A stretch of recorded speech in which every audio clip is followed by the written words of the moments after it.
these troubled times, fortune hangs by a single thread for those who gamble their lives at court to be held in good stead by Her Majesty. A body might equally lose its head, for a life well led is a life of sin, for knowing who or who not to wed, the things right said or left unsaid. A sovereign's favour can be as cold as a cuckold's bed, as empty as a heart full bled, as untouchable as molten lead, as ignorant as a book unread. Beware thy next of kin, suspect the place you're fed, beware those who stay, suspect those who have fled.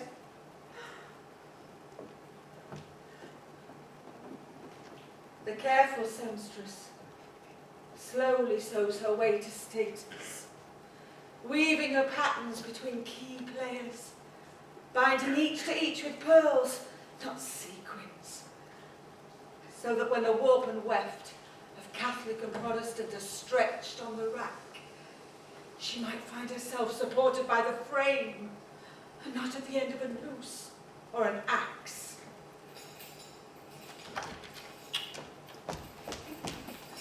I'll go to my hose with thy guts, villain! Dost thou hear me?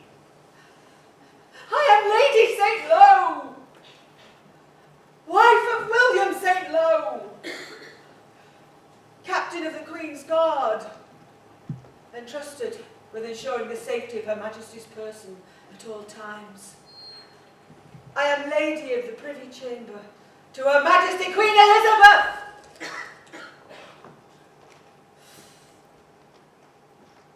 There's nothing quite like the subject of marriage to send Her Majesty into a rage. This Queen will not share her throne with any man. At court, who marries who is always about succession. And there's nothing quite like the subject of succession to send Her Majesty into a rage. I am brought to the Tower over someone else's marriage, not even mine own. Catherine wanted me to speak to the Queen on her behalf. Don't involve me, I said. Tell her yourself. Thou art Lady Catherine Grey. Don't they know they cannot do as they wish? I warned her. It's an act of treason for anyone of royal blood to marry without the sovereign's consent. She knew that, the daft bugger.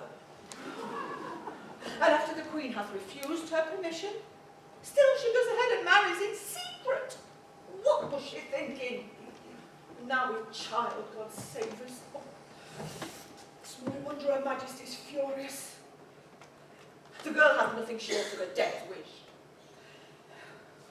Well, she can wing her own way to the block. I will not accompany her on that particular dance. Hath she learnt nothing from the execution of her gentle sister, Lady Jane? I keep her portrait still by my bedside.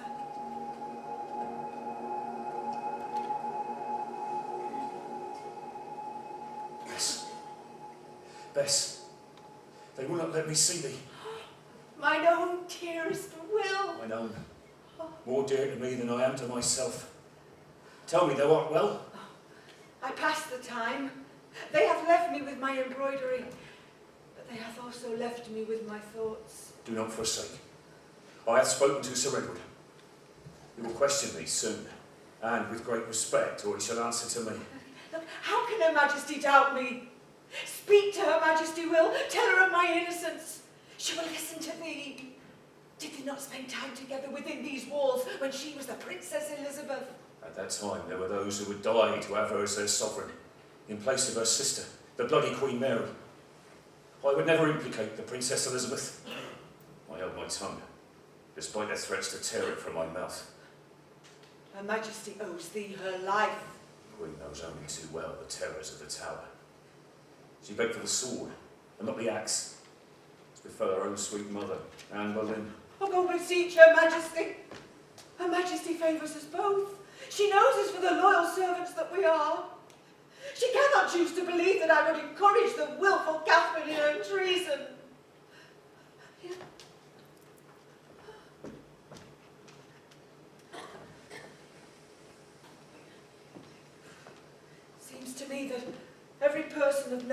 caught, one time is sent to the tower. 'Tis true that many end upon the block in a show of power, but others are released. I have not come this far to have my head displayed for all to see and mock, as though it were a stage prop in some base London theatrical. Fortunately for me, my knight in shining armour fills the Queen with admiration and fills me with his amour when he rides in with a royal pardon and rides out with me on horse.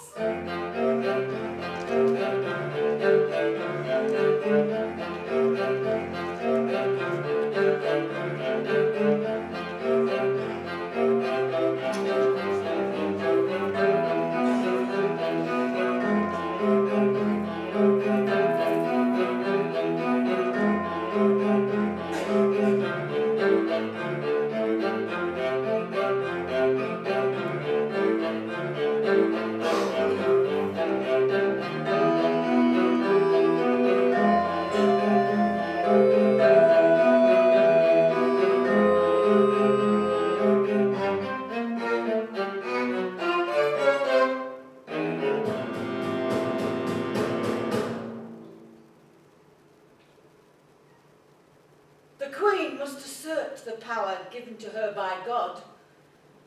It is her duty to rule her subjects and not spare the rod.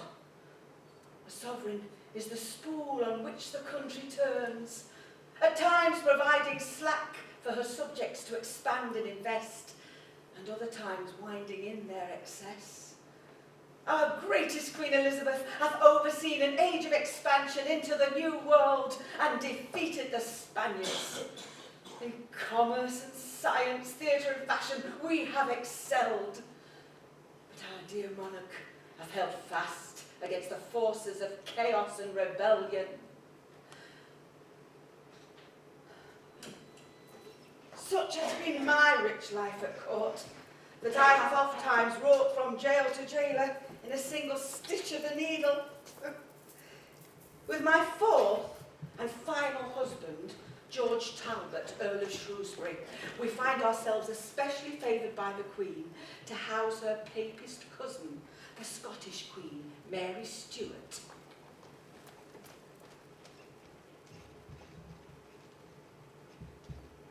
To care for her every need, except of course her need to escape. Many an hour have we enjoyed each other's company in the gentle art of embroidery.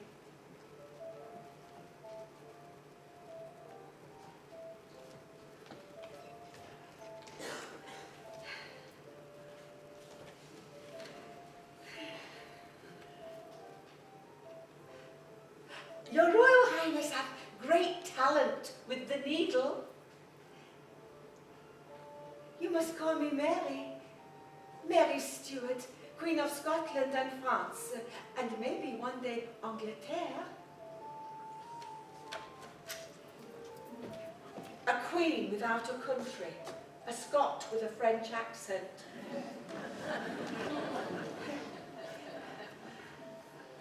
And I must call you Bess, my lady. Oh, this Chatsworth of yours, je t'aime beaucoup. It is an habitation fit for a queen. Your castle Tutbury was like the dungeon for criminals. The garden was an exercise patch fit only for the pigs.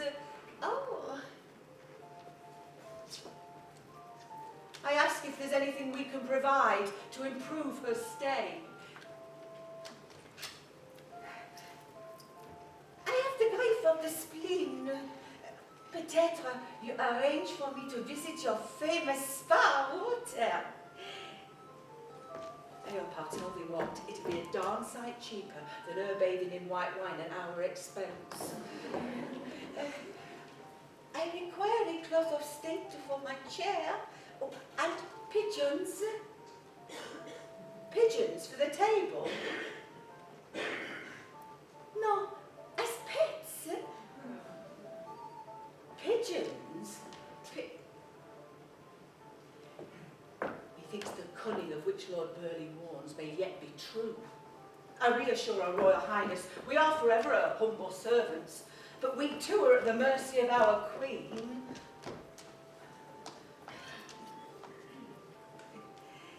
Oh, you must invite your Queen to enjoy chats with for herself. When the building is complete, it is my sincere hope that Her Majesty will indeed visit. She knows we're both desperate for a royal visit. I'd dearly love to show off my beloved Chatsworth, and Mary, of course, to argue for her freedom.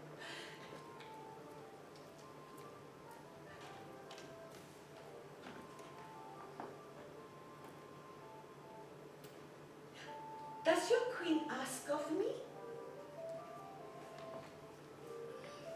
She inquires about thine appearance. How so? Well, the Queen asketh me straight. My dearest Bess, who is the higher? I said, Your Majesty, I am thy humble servant. Yes, yes, but who is the higher? So I told her. She is my liege. Then she is too high. I must also send her my portrait in a looking glass, that she may see also who is the fairest.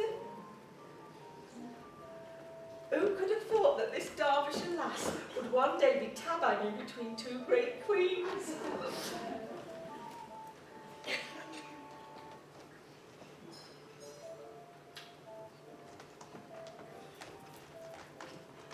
What if I send her this embroidery of mine? It is of a vine. On the one side it is laden with fruit, and on the other it is barren. There are those who say that barrenness is the best blossom of beauty. May we? I have heard my cousin is seduced by flattery. Her Majesty is still of childbearing age.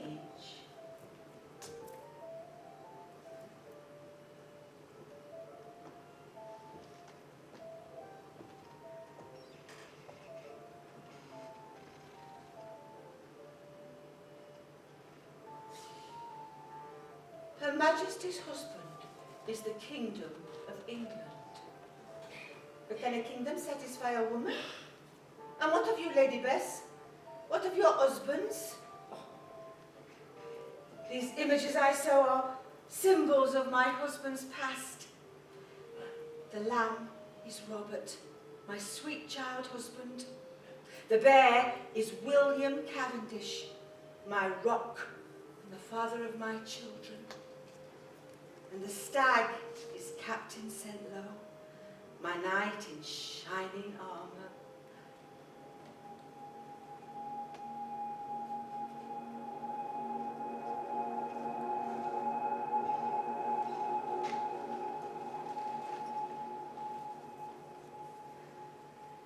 My first amour also was a sweet and sickly child, but he made me Queen of France. My second was the father of my child, but he was a great cockchick and a drunken brute, and he deserved his fate at the hands of my third, Lord Bothwell. Now there was a man. I would have followed him to the ends of the world in my petticoat. I returned from France to be their queen, and the Scottish lords threatened to slit my throat and force me to abdicate. Maintenant, my son James is estranged, and they groom the boy king against his own mother. And these, what are these? Tears, Your Grace, a tear for each and every husband past. And what of your husband present, the Earl of Shrewsbury? Will this also end in tears? I ask her what affection she has for the Duke of Norfolk, who hath lost all to be her suitor. I cannot answer for every Catholic who would have me as their queen. Norfolk must answer for himself. Some women would do well to forsake a husband.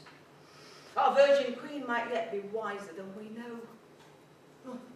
I'm afraid it'll all come out in wash. I tell her I'll try and put in a good word for her to mine husband.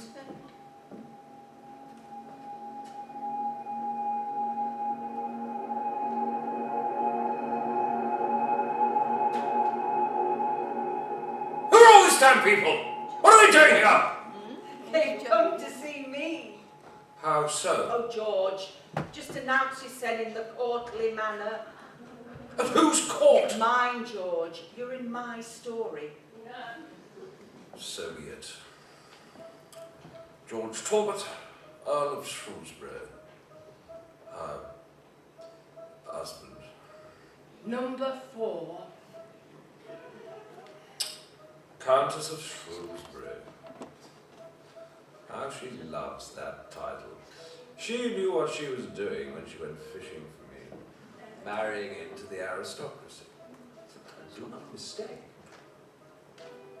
The old girl was a welcome catch in my older years. And she did come with a shilling or two. Several houses. And a few plots of land. Humble beginnings, I know. But our families have known each other for years. I was already godfather to one of her brood. And we were neighbours. What with me down the highway at Sheffield Castle. One cannot afford to ignore new money these days. Smart move, tying the families together in wedlock. Her eldest, Henry, my girl Grace, my son Gilbert, and her Mary. A sort of triple family betrothal, all done in one go. Keep the paperwork simple, bravo. And to cap it all, Bess is known to be the Queen's favourite. Of course, I am also favoured by Her Majesty. This time, to preside over Norfolk's treason. Decent enough fellow, Norfolk, for a papist. But I'm afraid the offences are plain for all to see. He will have his trial, but there's no doubt in the outcome. Let me be the first with me. This Scottish Queen hath her charm.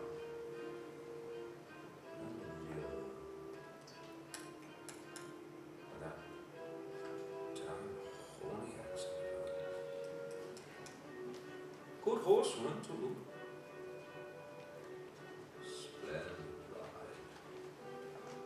But therein lies the folly. These Catholics are the enemy of the state. The Pope instructs them to rise up and depose our blessed sovereign. We have had one bloody Queen Mary. We certainly do not want another in a hurry. And we certainly do not want the French or Spaniards thinking they can slip in through the back door. I suppose, Norfolk out of the way, the Shrewsburys will be the highest ranking peers in the realm. That should keep her happy up at Chatsworth. It is costing me a damn fortune looking after this Scottish-French pretender. Her Majesty is grateful, of course. We have it in writing. My debt to you is as great as a sovereign can owe a subject. One continues to ask Lord Burleigh to have a word. A little subsidy would not go amiss. And now this horrible business with Norfolk. It's turning out to be a bit of a poisoned chalice. It was I who found her coded letters to Norfolk and sent them off to Burleigh. And yet Her Majesty is angry with me? Damned unfair, I say. It will all end in tears. Mark my words.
my little jewel.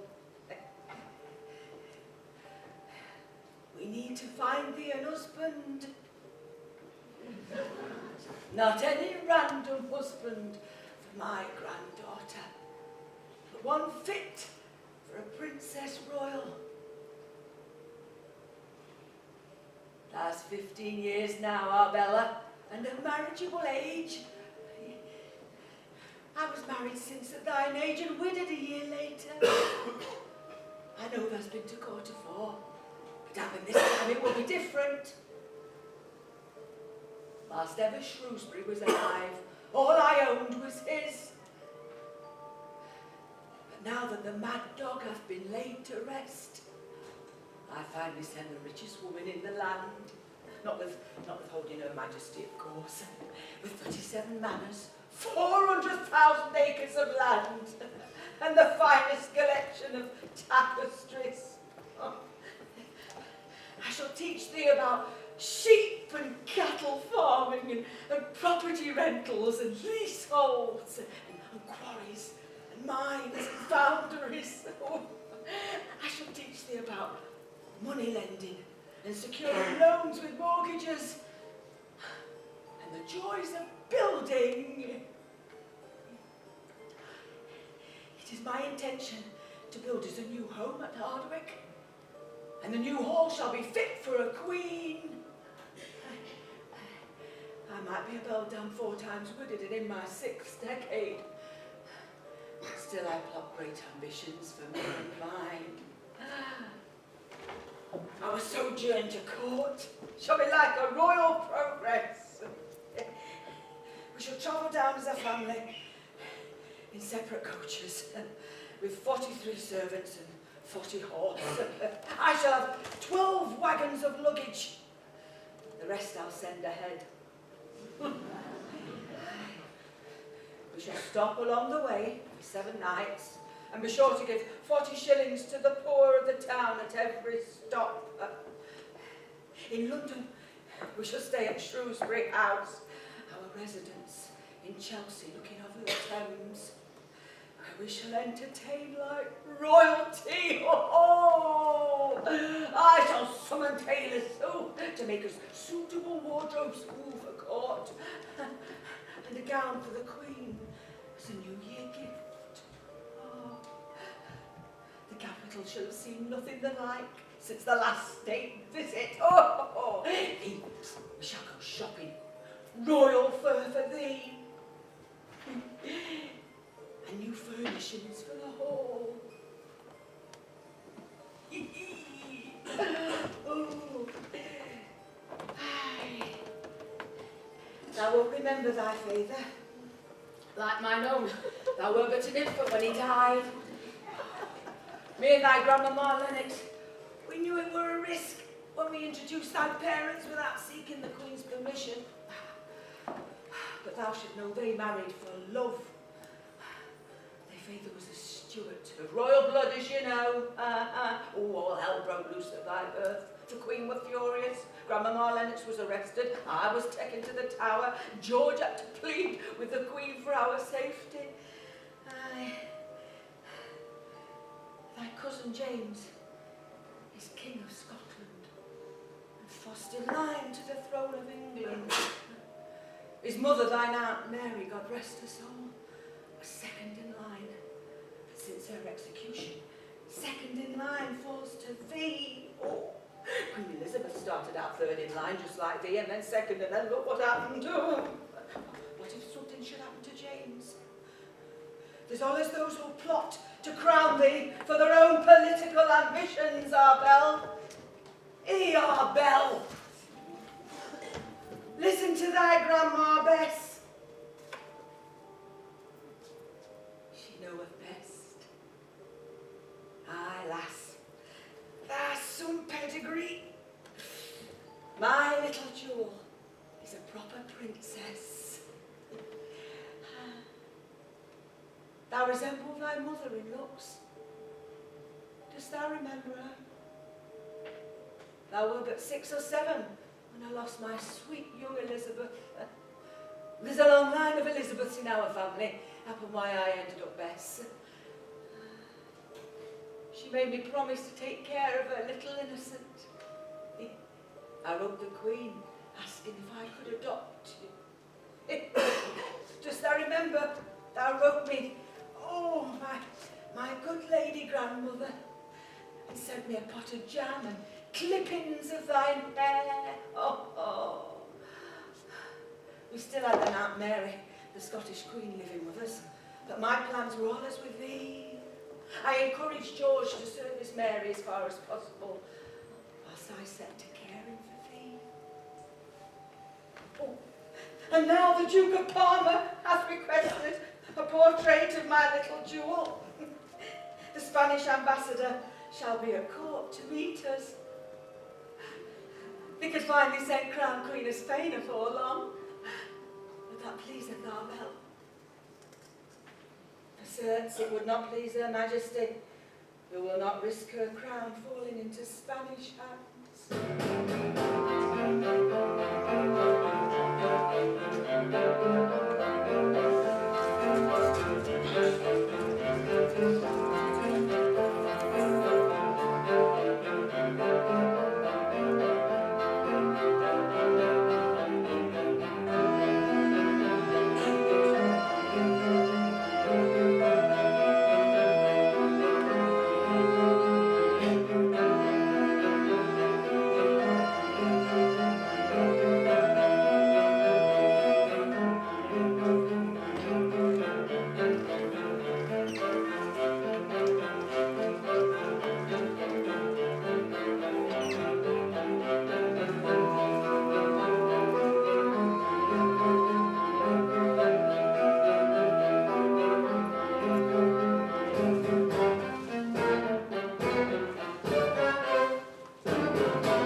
In his will, to make me send a fortune whenever I was ready to leave home and weave my life upon the loom.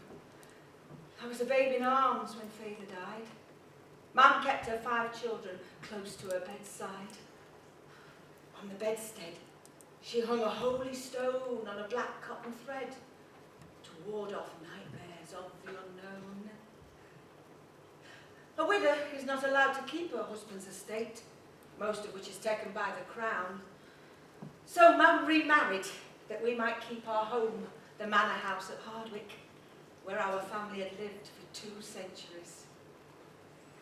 There she taught us letters and arithmetic and woman's work, baking and gardening, washing, cleaning and polishing, spinning and weaving, poultry and beekeeping, how to be the perfect waitress, and an accomplished seamstress, which man believed give a girl status.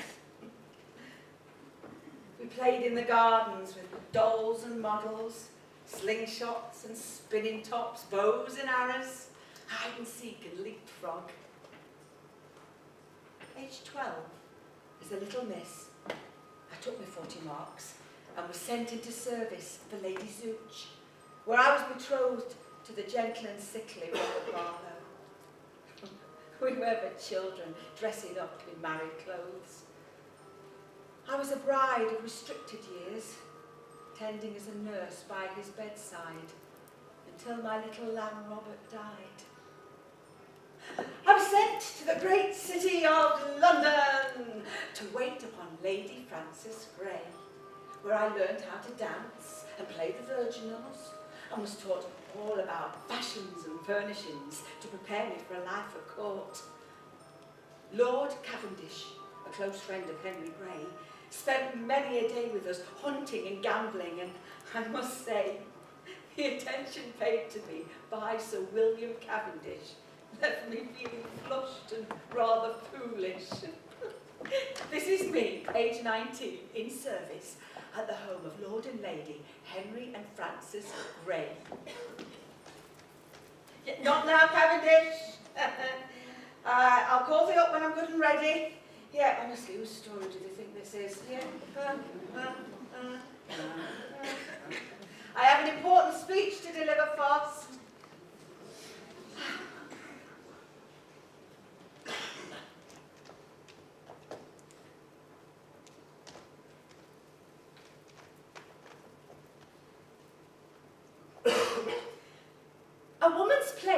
to serve.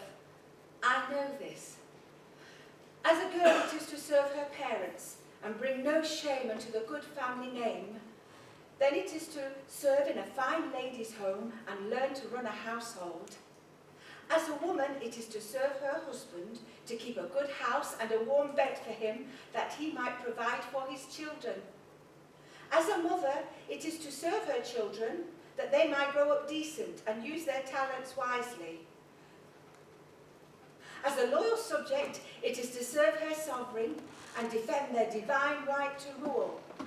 As a pious creature of this world, it is to serve her God in good faith, that he might guide her to heaven and a life everlasting in the glory of his name. All right, now we can appear and announce this end.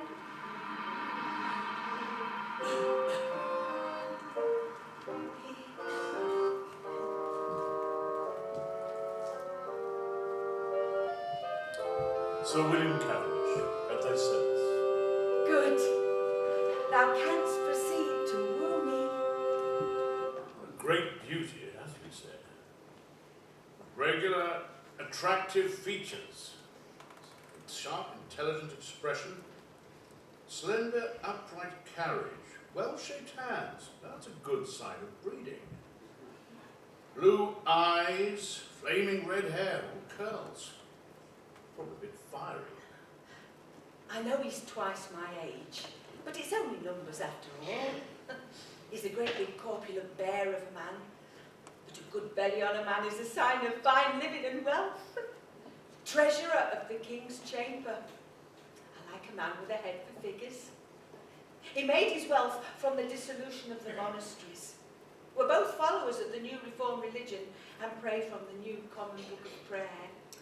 Well, I must say, Lady Frances has done a splendid job training her up ready for a life at court. A young widow, apparently. Widowed twice myself, don't you know? Wives keep dying on me. And a virgin, by all accounts. I'm sure I can help her out there. Will he be tender in the bedchamber? Will he show me how to proceed? He's a man of great experience. Though I have loved, I have not yet known a man. Would that Robert had lived, that I might have borne him children. I do hope for love, at the very least, status and protection. A provider who can shield me from the vagaries of this life. Is this how man felt when Fegan died? Why should I, a young widow, be forced to fight in the courts for what is rightfully mine? Man remarried, and if I'm not to eat horsecorn for the rest of my days, I must do the same. Henry tells me that she never knew her father. Henry also tells me I present myself rather well as a father figure. Bess is good with children by all accounts. Lady Jane follows her around like a bear cub. William hath 3 daughters. The eldest is but 7 years short of mine own age, and he hath at least 2 fine houses. It's indeed much for a woman of 19 years to take on. But I shall take charge of his household and turn it to our advantage. Despite her lowly status, since she has a good lineage, her roots go all the way back to Edward I, don't you know? I shall marry this William Cavendish, and I shall bear him many children. I shall learn to love him and stand by him in all things. I shall be Lady Cavendish and restore the good name of the Hardwicks. I shall make favour proud and return us to former glories. Good Bess, I am a simple ignorant. But if thou art to be my new wife, and run a tight ship, I pray take this opportunity to espouse to thee the virtues of accounting. My advice to any lady of the house is to account for everything. Log every single item. transaction, every purchase, every sale, income and expenditure, balanced books for a balanced mind. It's a question of symmetry in the classical tradition. Know that symmetry is an expression of divine harmony and reveals God's hand in everything. When Henry VIII died early this year, he left the country on the edge of bankruptcy, but as treasurer to the King's Chamber, my own person is in profit. Why? Because good King Henry never understood the value and importance of numbers. It is my own firm belief that everything in God's kingdom has a mathematical framework. The hour is determined and calculated by the position of the sun in the sky. God made the earth in 7 days. Numbers are the music of the spheres. So too does words have a numerical value, as Chaucer understands only too well. Has thy reading not yet extended to Chaucer? No. Allow me to enlighten.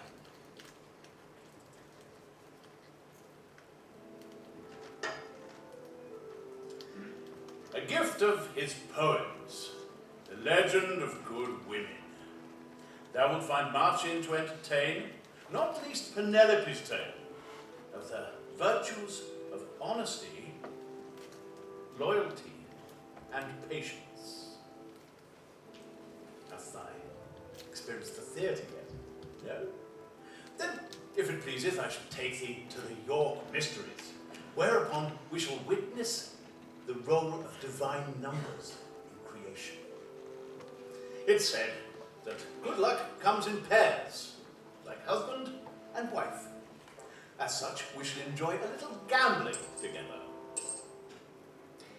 If one has a surplus of wealth, which indeed I do, accounting can be very entertaining.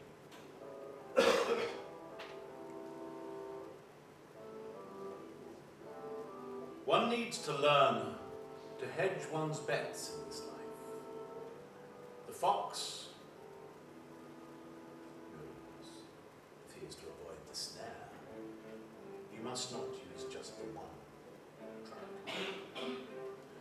track. Observe how deftly I slide in my employ. One sovereign and another. No.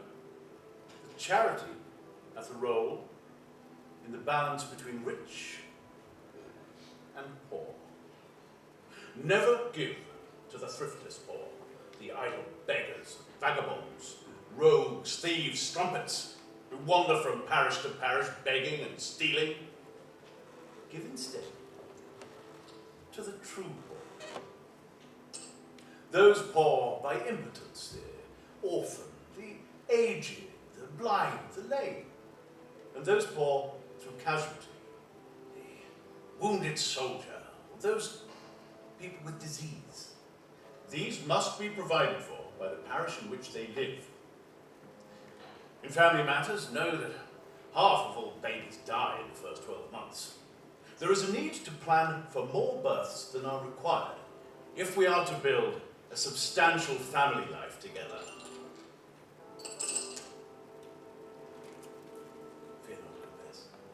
For I shall teach thee all these things I know, and thou shalt be a better person for it. Take heed, for this is what passeth for wooing in my day. There are 2 confidants in my life, just as I am confidant to the 2 queens. Never have I told anyone of this. It will not be found in any history books after I'm gone. I give my confidants secret names. They're both women, Mistress Pentecost and Mistress Petticoat. Mistress Pentecost is my priestess. She's my spiritual guide and helps me remain virtuous in a world of corruption and deceit. And Mistress Petticoat is my astrologer. She allows me to enjoy life in a world of entertainment and excitement. They seldom agree on anything, but between them, I hope to find some symmetry and balance into my life. are in favour of consulting the astrological charts to determine the best time to draw blood, to consider marriage prospects, the best time to set out on a journey, if your sailor husband will return, when to buy property, if a clergyman will be promoted, if a person is in love with you. We are against all attempts to tell the future from the stars or from dreams, except for those mentioned in the Bible. The Queen's horoscope was cast to divine the most auspicious date for her coronation. We are against the Queen. She is the illegitimate daughter of Anne Boleyn. We are in favour of the Queen's lover, the Earl of Leicester, for he is a Puritan sympathiser. Francis Drake captured the ship all the way around the known world. The Earth is proven round. There is talk that the Earth orbits the Sun, and the stars are not fixed in the heavens. The Earth is at the centre of God's universe. Mankind is at the centre of life on Earth. Spirits appear between the hours of midnight and cockcrow. We are in favour of prayer. In the morning, at dinner, in the evening and at bedtime.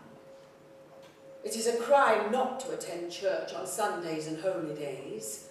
Remember, your servants are listening and watching. It is possible to be a good Christian and a witch.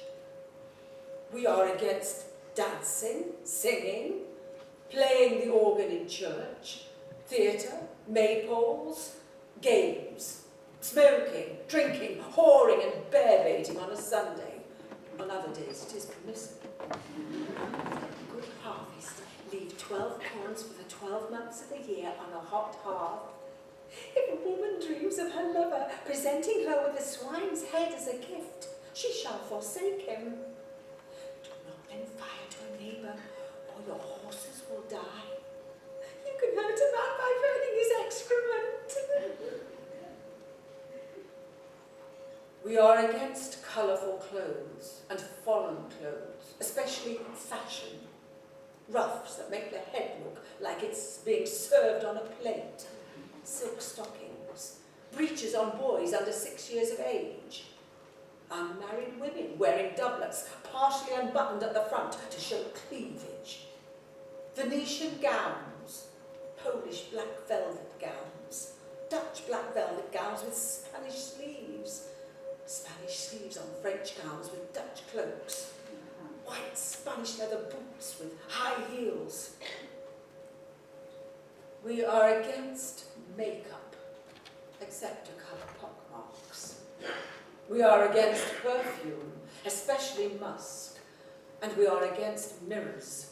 The devil could never have found a more pestilent evil than the looking glass. Mistress Pentecost, like most Puritans, has a bad word to say about everybody. It is faith in the Lord as allows a body to live virtuously in this world. Aye, but 'tis money and title as allows a body to do as it please. Fie for shame, Mistress Petticoat! Lewd folk will take great heed and credence by thy wanton musings. Within a year of marriage, I present my husband with a baby girl, Frances, followed by Temperance, who by God's will doth not tarry long in this world. And now I have provided an heir for the Cavendish name, our first son, Henry, born in the boy King Edward's reign. My old friend Henry Grey hath agreed to be godfather. Oh, this pleaseth me well, my lord. And who shall be godmother? The Princess Elizabeth hath agreed.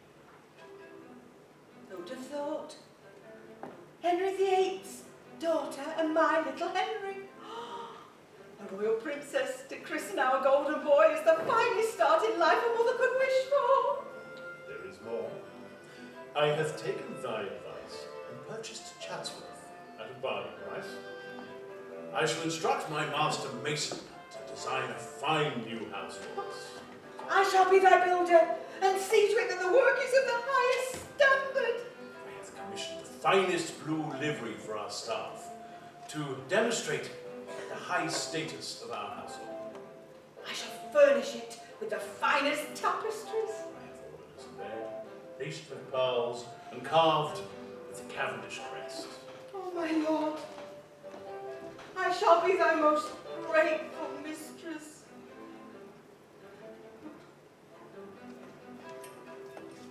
Can it be true? Am I to be Lady Cavendish of Chatsworth House? Imagine the scene. Dozens of servants ready to serve my every whim. To fetch me a soothing draught of small beer in the morning. And a chamber pot at night. Servants everywhere, lying like dogs where they drop. Curled up, sleeping on kitchen floors, in landings, on corridors, sleeping at the foot of my bed.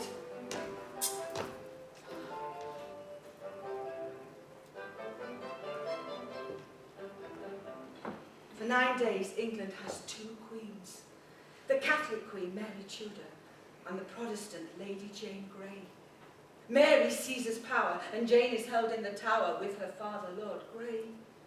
Far away in the lush valleys of Derbyshire, I am busy building us a home and a family at Chatsworth, fit for royal visits. 2 more boys follow, William and Charles. Whilst at court, their father lives by his wits.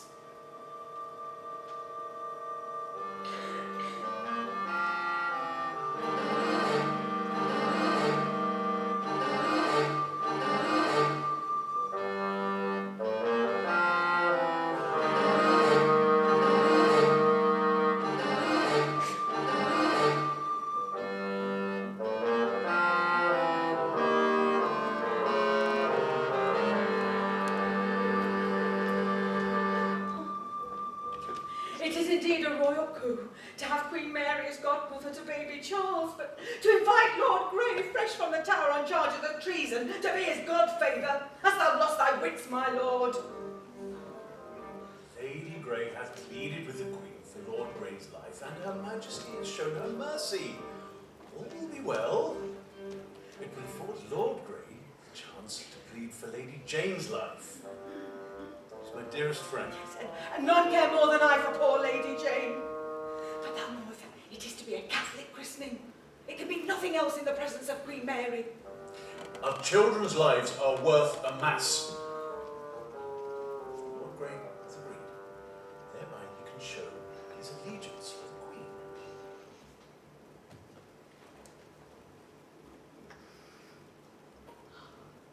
When first I went to London, Lady Grey took me one Sunday to watch the bear baiting at Southwark. For 2 pennies. We sat in the gallery while the bear was brought in chains into the arena and tied to the stake. A noble creature with its pink eyes and huge paws that could kill a man with one strike. Thereupon a pack of great English mastiffs was set upon the bear. For 2 pennies more, we bet on the game of life and death. As the dogs tore at its torso and throat, the bear would roar and shake its head of blood and saliva until the dogs tired or were killed. The bear was blindfolded, while fresh dogs were unleashed to continue the assault, until the bear was eventually exhausted. But because the bear was a valuable celebrity, it was not allowed to die. Doth thou not know that our superiority over the animal kingdom is granted to us by God? Doth not everyone love the thrill, power, money, chance?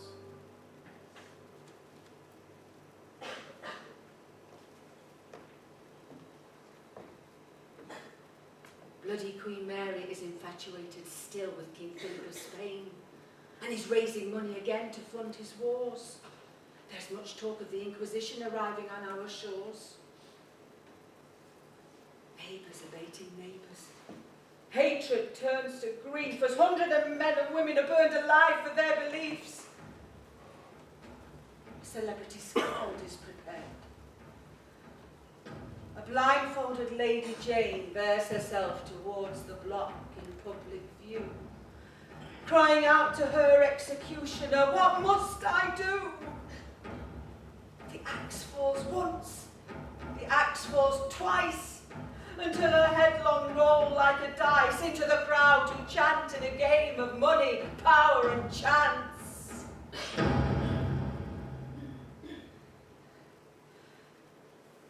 The Princess Elizabeth is taken to the Tower and baited with questions for the next 8 weeks, knowing that she might suffer the same fate.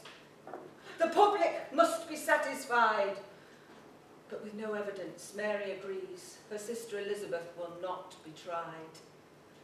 England is drawn eventually into the Spanish War with France, and the crown is in desperate need of money. Good, Bess. Thou must come to London at once. The Privy Council hath audited our accounts. How so? There is not a single penny I hath not listed, just as thou taught me. It's not you, my dear wife. It relates to a time during the reign of good King Henry. I was charged with taking land and property from the monasteries. I must appear before the Star Chamber and account for my apparent debt to the crown. I shall leave baby Lucretia with the wet nurse and make haste with a small retinue. I shall be with thee in 3 days and 3 nights. Godspeed. Write to Her Majesty, she will not desert us.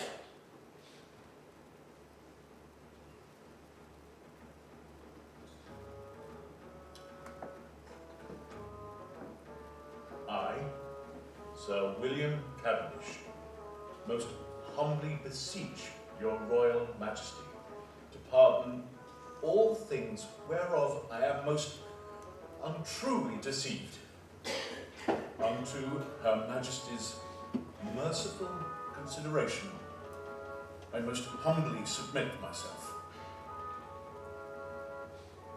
Without a royal intercession, I, my wife, and our innocent children are utterly undone, and like to end our days in no small penury.